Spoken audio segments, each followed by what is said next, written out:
17 septembre 2025, peuple d'Afrique, recevez nos salutations comme d'habitude. Et Emmanuel Macron, après avoir perdu l'Afrique, parce que la perte de l'Afrique, elle est progressive, c'est inarrêtable. C'est un processus qui peut connaître un peu de retard, un peu de ralentissement. Mais dire que ça va s'arrêter, non, c'est fini.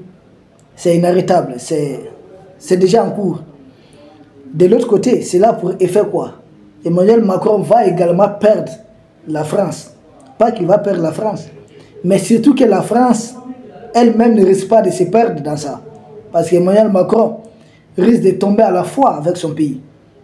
Parce que sa stratégie a été très très mauvaise. Sa plus grosse erreur, c'est de vouloir affronter à la fois les pays de l'Est et la Russie. Et s'il avait été intelligent, il devait être l'un des fervents soutiens du président Poutine ou être totalement neutre. Mais dès qu'il a perdu l'Est pour lui, les Africains qui sont, selon lui, qui sont très manipulables, donc c'est la faute à Poutine. Un temps de mouvement, qu'est-ce que Macron fait? Il devient chef de guerre. Lui qui au début disait non, il ne faudrait pas humilier la Russie, tant. Il devient maintenant chef de guerre. Coalition de volontaires, troupes au sol, comme ça, comme ça. Seulement le problème est que plus la guerre dure, l'opération spéciale dure en Ukraine, plus les dépenses militaires augmentent, plus les Européens sont obligés de payer certaines taxes. Vouloir se passer des hydrocarbures de la Russie, du gaz russe, ou trouver le complément. Ceux qui ont les moyens les trouvent facilement ailleurs. Mais ceux qui n'en ont pas, comment ils vont faire? Lui, il avait pour habitude de voler, de piller l'uranium au Niger. Et là, le Niger même, les pays, le Mali, le Burkina, le Niger, sont dans la dynamique de créer des réacteurs nucléaires. Donc, nous-mêmes, nous avons besoin, le propriétaire de la chose a besoin de sa chose. Donc Emmanuel Macron, il est en difficulté. Et de l'autre côté, vu qu'il a provoqué la Russie, les conséquences de cette erreur stratégique d'Emmanuel Macron de vouloir défier à la fois les pays de l'Est et la Russie sont nombreuses.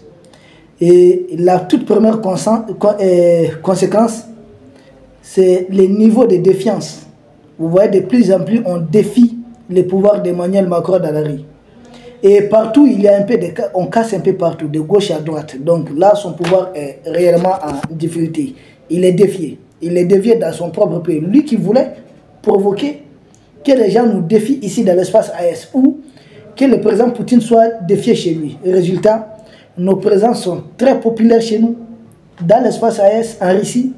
Mais lui, Emmanuel Macron, là-bas chez lui, il est en difficulté, ça ne va pas. Sa cote de popularité est au plus bas.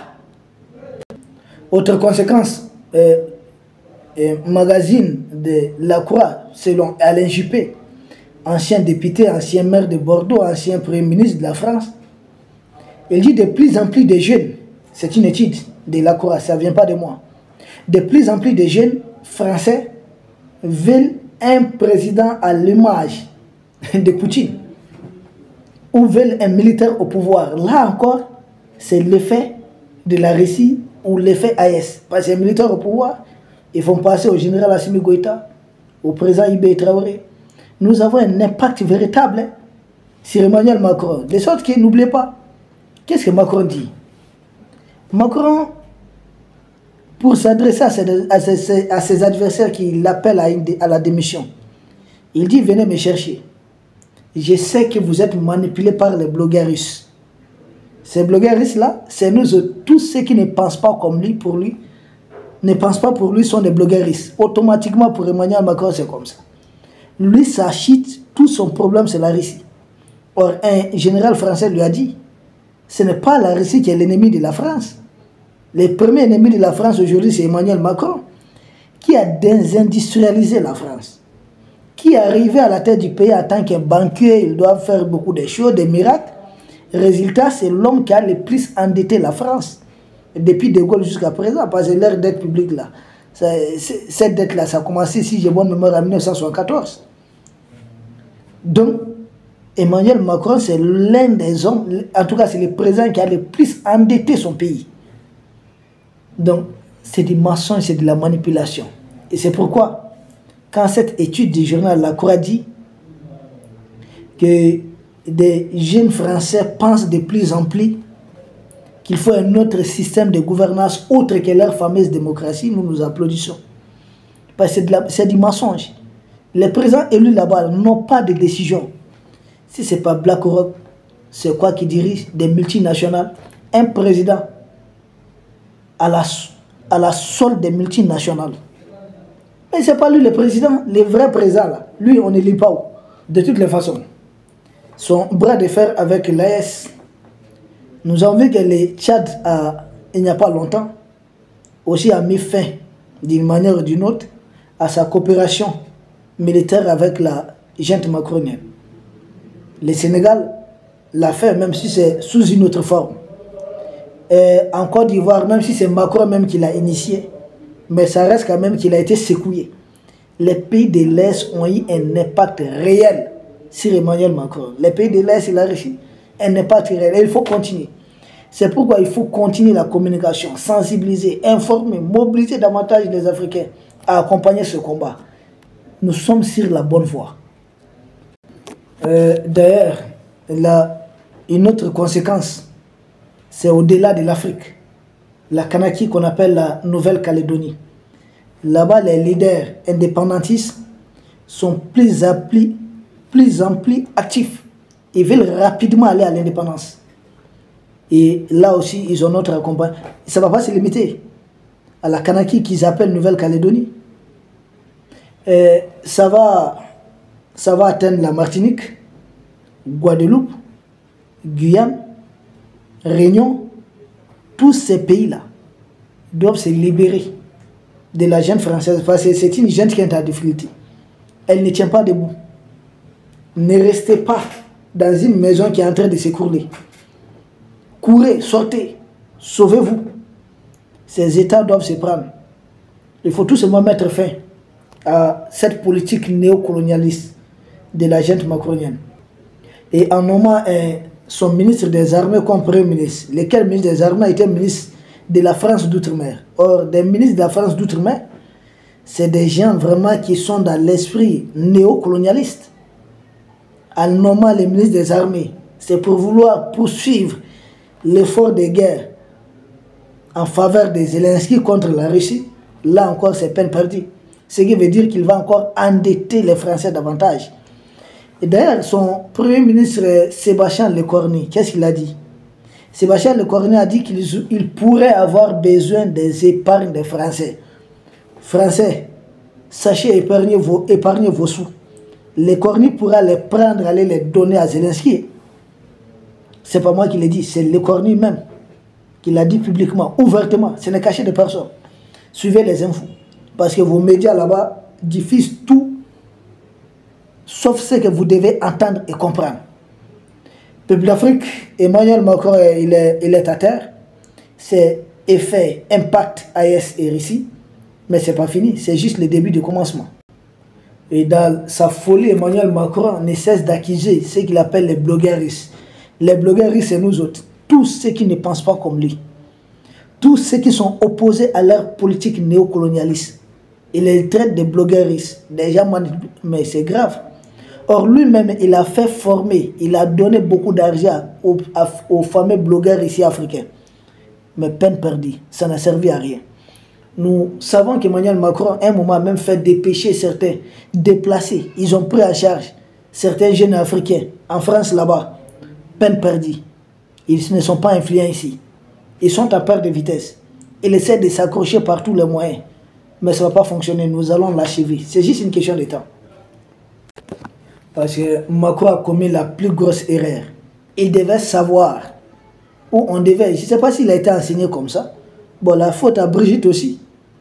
Macron devait savoir que si la France tenait une place au niveau mondial, c'est à cause de la Russie et des pays africains. Parce qu'il se faisait passer pour le propriétaire de notre uranium, de notre or, de notre pétrole et autres. C'est lui qui décidait de qui doit bénéficier des marchés d'une manière ou d'une autre. Maintenant que tout ça c'est derrière nous, Mais il a perdu son influence. Quand Donald Trump décide de venir supplier les Haïtiens de discuter, ça montre que Donald Trump ne prend plus l'Est comme une zone d'influence de la France, il ne considère plus comme ça. Or, autrefois, ils passaient tous par la France s'ils avaient besoin de quelque chose ici. C'était la France qui jouait l'intermédiaire. Maintenant, ça, c'est derrière nous. Ils devaient savoir que c'est grâce à l'énergie bon marché de la Russie que la France faisait de très bons chiffres d'affaires. Et leurs produits agricoles hauts, c'est parce qu'il y avait les gros marchés de la Russie. Mais ils ont joué au gros dos. Même au niveau de l'automobile là. Mais ils avaient des marchés en Russie. Mais ils ont joué au gros dos, ils se sont fait avoir, ils se sont fait manipuler. Le vrai président de la France actuellement, ce n'est pas Macron, c'est Zelensky. Macron, dans sa folie de vouloir être un jour le président de la Commission de l'Union européenne, il est en train de vendre son pays. C'est ça son combat, son rêve c'est ça. Il est plus dans les affaires, dans les fameuses affaires européennes que dans les affaires françaises. Mais c'est son problème. Nous, ce qui nous intéresse là, qu'il nous laisse tranquille. Qu'il dégage de chez nous. On ne veut pas le voir ici. Qu'il nous laisse tranquille. La question qu'il faut se poser, quelle deviendra la France? Ça, ce n'est que les trois pays de l'Est et la Russie. Mais si aux trois pays de l'Est plus la Russie, il osait se frotter aussi à la Chine, qu'est-ce que la France va devenir finalement? Il osait. Un jour en Afrique centrale, les choses peuvent se passer. République centrafricaine, et ils ont réussi quelque chose. Les jours que le Gabon, le pétrole du Gabon va les échapper. Le pétrole du Congo, là ils ont fait éliminer beaucoup de présidents. Massamba Demba, Marion Wabi, paix à leur âme. Pascal Lissouba, repos éternel. Mais c'est juste une question, c'est juste partie remise. Les jours qu'ils vont perdre tout ça, mais ils risquent de devenir l'un des pays, voire les pays européens les plus pauvres. Parce qu'ils ont bâti leur modèle, leur système économique uniquement en exploitant leur ancienne colonie et d'autres pays à qui ils refusent de donner l'indépendance. C'est pourquoi souvent quand je les vois crier, les Palestiniens doivent avoir un État, mais que la France accepte tout simplement de donner à la Martinique son indépendance, à la Guadeloupe, à la Guyane, donner l'indépendance, et ils colonisent plus de nations même qu'Israël. C'est des manipulateurs. Ils sont là, vendent des bouts, pam, pam, pam, pam. Ils ont combien de pays qui sont toujours sous colonisation? C'est des pays où il y a des descendants d'Africains noirs, des gens de chez nous qui sont là-bas. Alors, qu'est-ce que la jeune Française deviendra après avoir perdu toutes ses colonies? Mais nous partons vers ça. C'est juste une question de... C'est juste une question d'État. Ils n'ont pas les moyens financiers. Ils n'ont pas d'alternative de se passer du pétrole et du gaz de la Russie. Ils n'ont pas. Les pays africains veulent même pomper là. S'ils veulent multiplier les puits, il faut plus d'investissement. Or, ils n'ont pas d'argent. Qu'est-ce qu'ils vont faire?